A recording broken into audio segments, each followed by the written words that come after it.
X axis में आपने पत्थर फेंक दिया, अब आप ये नहीं जानना चाहते क्या कि एक्स एक्सिस में कितनी दूर जाएगा, तो डिस्प्लेसमेंट तो निकालनी पड़ेगी ना। गया कोई ऑब्जेक्ट है वो 2 डायमेंशन में मूव कर रहा है एक साथ, दूर भी जा रहा है और नीचे भी जा रहा है, तो हम दोनों चीजें कैलकुलेट करेंगे, कितनी दूर तक गया मैक्सिमम और मैक्सिमम कितना नीचे आया। अब वो तो हमें पता है हमारी बिल्डिंग की जितनी हाइट थी उतना ही नीचे आएगा, उससे नीचे कोई जमीन के अंदर तो नहीं गड़ जाएगा। यहां से यहां तक अगर ग्रेविटी का फोर्स नहीं होता तो ये ऑब्जेक्ट कितनी दूर तक जाता, ग्रेविटी का फोर्स नहीं होता वो नीचे नहीं आता तो वो हॉरिजॉन्टली कितनी दूर तक चलता रहता, इनफाइनाइट तक चलता रहता, वो तो फिर रुकता ही नहीं। वो रुक जाता अगर हम एयर के जो एयर पार्टिकल का जो फ्रैक्शन होता है, फ्रिक्शन जो होता है, अगर वो लगता तो उसके कारण वो रुक जाता, तो रुकी। वाई एक्सिस और एक्स एक्सिस में डिस्प्लेसमेंट का फॉर्मूला आ गया। क्लियर है कि नहीं है? क्लियर।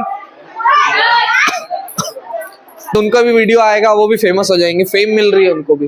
दूसरी चीज पढ़ते हैं, इसको हटाओ।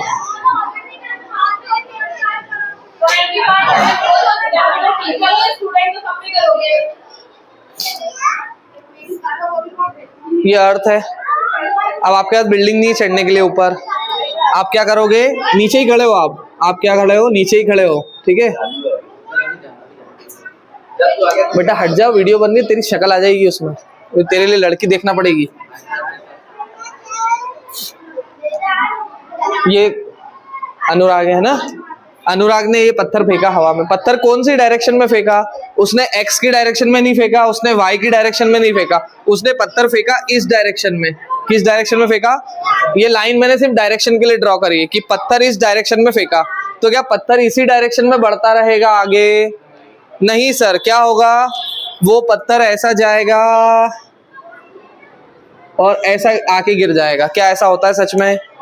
किसी दिन पत्थर फेंके देख लेंगे, है ना? नहीं अभी रहने दे।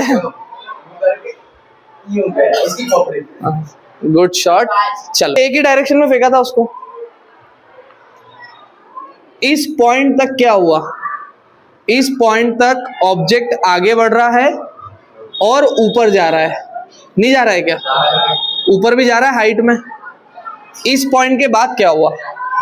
इस पॉइंट के बाद वो आगे तो बढ़ रहा है पर नीचे आ रहा है। क्या कर रहा है? नीचे आ गया, यहां पहुंच गया वापस, ठीक है। अब हम क्या करेंगे? फिर वही निकालना है, डिस्प्लेसमेंट निकालना है। किसमें? एक्स एक्सिस में। एक्स एक्सिस में कितना डिस्प्लेसमेंट हुआ, तो डिस्प्लेसमेंट का सबसे अच्छा फॉर्मूला कौन सा लगाओगे बच्चों? S is equals to half AT square. यहां पर वैल्यूज पुट करो। अच्छा, डिस्प्लेसमेंट को मैं एक्स ही लिख देता हूं, ये एक्स एक्सिस का डिस्प्लेसमेंट तो एक्स लिख दिया, वाई एक्सिस का होगा तो वाई लिख दिया।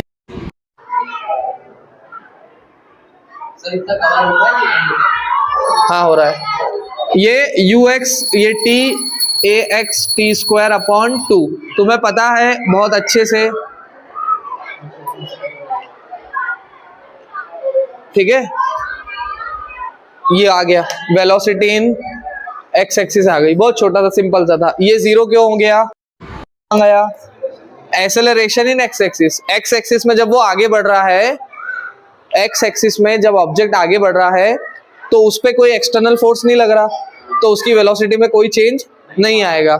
बट यहाँ पर आपको एक चीज ध्यान में रखना है कि जब वो एक्स एक्सिस में आगे बढ़ रहा है तो हवा का, एयर का फ्रिक्शन उस पर जरूर लग रहा है, पर वो इतना कम है कि हम उसे इग्नोर कर देंगे, ठीक है।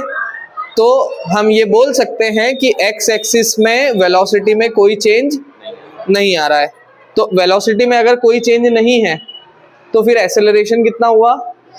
0 हुआ। तो ax की वैल्यू क्या पुट करी आपने? हाँ,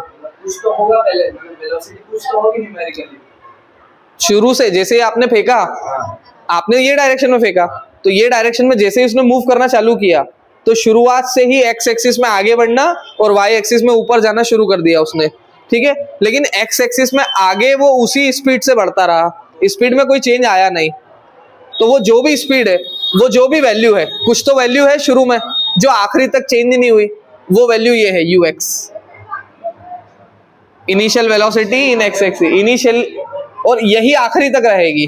तो यहां पर vx भी क्या है, ux ही है। नहीं समझे क्या इस जगह पर?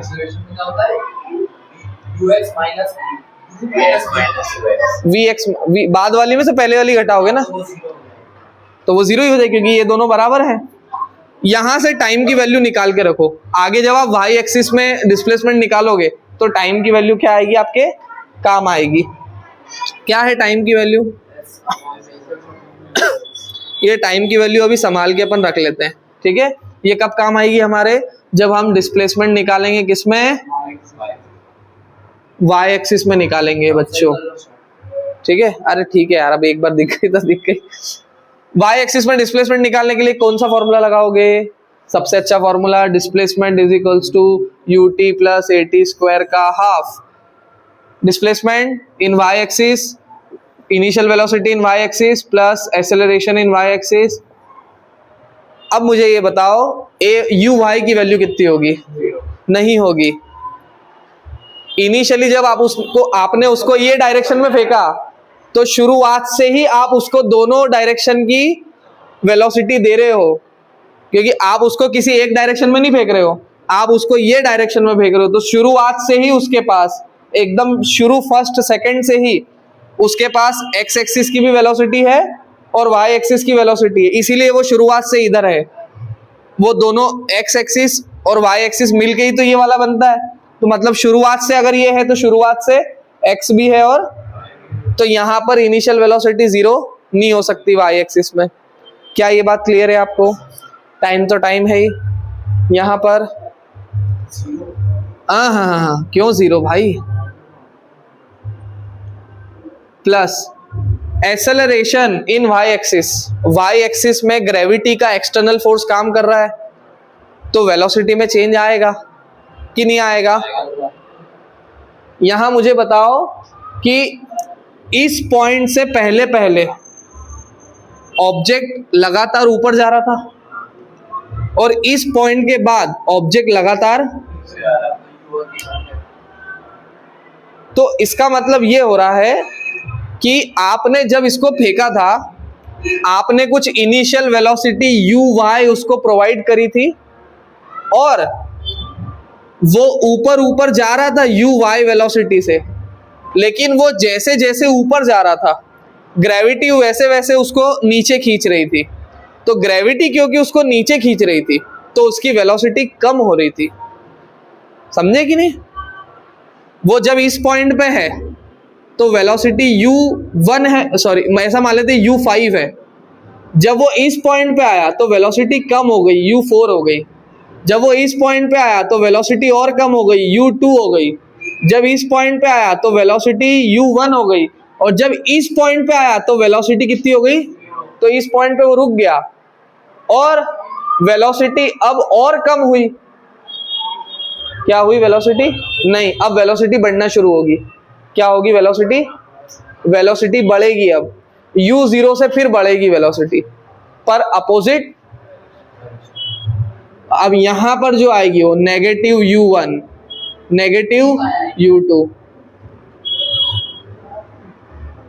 ये u1 और 2 इसीलिए तो लिख रहा हूं कि ये वेलोसिटी अलग है, ये वेलोसिटी अलग है। नेगेटिव u3, नेगेटिव, समझ आया? y एक्सिस में तो हर पॉइंट पे वेलोसिटी में चेंज आ रहा है। जब वेलोसिटी में सबसे शुरू वाली और सबसे आखिरी वाली की बात करते हैं तब u और v बोलते हैं, पर यहां तो वेलोसिटी में लगातार चेंज आ रहा है, तो हम u और v, चल इसको u और इसको v बोल दूंगा, क्योंकि ये यहां से चेंज होके ये हो गया, तो बाकियों को क्या बोलेगा? इसलिए u1, u2, u3। और जब एकदम शुरू वाली और एकदम आखिरी वाली कंपेयर करूंगा तो एकदम आखिरी वाली को v बोल दूंगा, एकदम शुरू वाली को u बोल दूंगा। जब वेलोसिटी से कोई चीज सामने जा रही है, नीचे जाए तो भी उतनी वेलोसिटी रहेगी। यहाँ पे ये तो आप x एक्सिस और y एक्सिस को मिला के देख रहे हो। ये ऑब्जेक्ट ऊपर जा रहा है, ऊपर जाने की जो स्पीड है उसकी वो कम हो रही है, लेकिन आगे बढ़ने की स्पीड कम नहीं हो रही है। ये ऑब्जेक्ट देखो, ये ऊपर गया, ये ऊपर जाने की स्पीड है, ऊपर जाने के साथ साथ वो आगे भी बढ़ रहा है। यहां पर है ना, ऊपर जाने के साथ साथ आगे भी बढ़ रहा है, तो ऊपर जाने की जो स्पीड है वो कम होती जा रही है, 0 हो गई। मान लो ऊपर जाने की स्पीड 0 हो गई, लेकिन आगे तो बढ़ रहा है ना, समझ आया? अब ऊपर नहीं जा रहा, अब सिर्फ आगे बढ़ रहा है, लेकिन थोड़ी देर 0 रहा, फिर वही जो ऊपर जाने की वेलोसिटी थी अब नेगेटिव में हो गई, तो अब नीचे आ रहा है, लेकिन आगे अभी भी उतना ही बढ़ रहा है। एक्स एक्सिस और वाई एक्सिस को अपने दिमाग में अलग अलग इमेजिन करो। आगे बढ़ने की स्पीड अलग है, ऊपर चढ़ने की स्पीड अलग है। इसीलिए शुरू में आपको वो एग्जांपल दिया था, मैंने आपको वो एग्जांपल नहीं दिया था पहाड़ी वाला, ऐसा कि अगर ये ढलान ज्यादा है, किसी में ढलान ऐसी है और किसी में ढलान ऐसी है, तो ऐसी ढलान में उसको ऊपर जाने में ज्यादा समय लगेगा, और एसी वाली ढलान में ऊपर जाने में, बताया था ना नहीं समझे?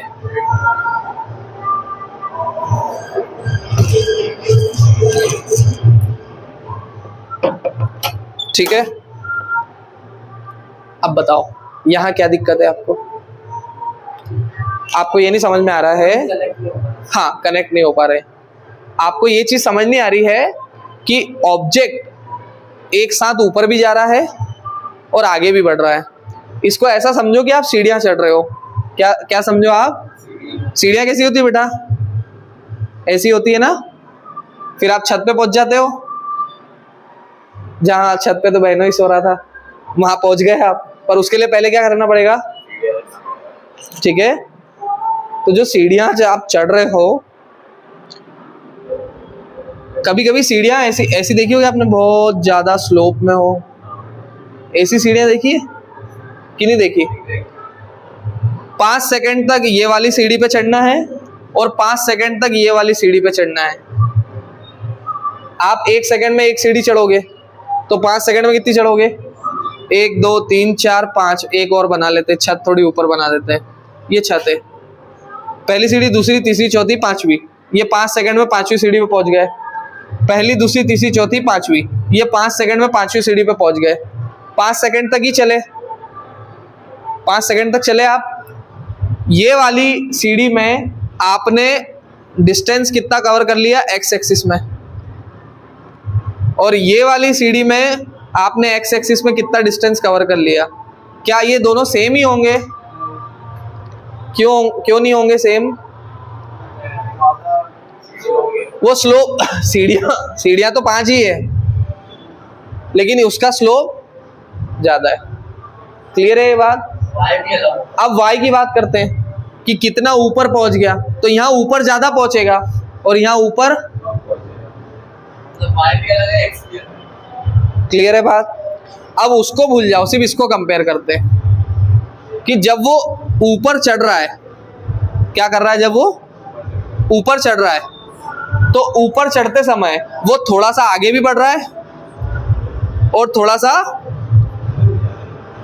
एक साथ दोनों में मोशन हो रहा है। क्लियर है बात कि नहीं है? ये समझ में आया कि कोई ऑब्जेक्ट एक बार में दोनों डायमेंशन में मूव कर सकता है, एक्स में भी मूव कर सकता है और वाई में भी, लेकिन अब इसको टाइम फ्रेम में देखेंगे। किस में देखेंगे? टाइम फ्रेम में, कि जब वो ऊपर चढ़ रहा है तो 1 सेकंड में कितना ऊपर जा रहा है, 1 सेकंड में कितना ऊपर जा रहा है, ये वैल्यू चेंज होती जाएगी। कैसे चेंज होती जाएगी? ऊपर चढ़ने में थकान होती है। क्या होती है? तो जितना ज्यादा थकता जाएगा उतना धीरे धीरे ऊपर चढ़ेगा, लेकिन आगे तो बढ़ता रहेगा। आगे बढ़ने में इतनी थकान नहीं है, सीधा चलने में उतनी थकान नहीं है जितनी थकान ऊपर चढ़ने में। क्यों? क्योंकि ग्रेविटी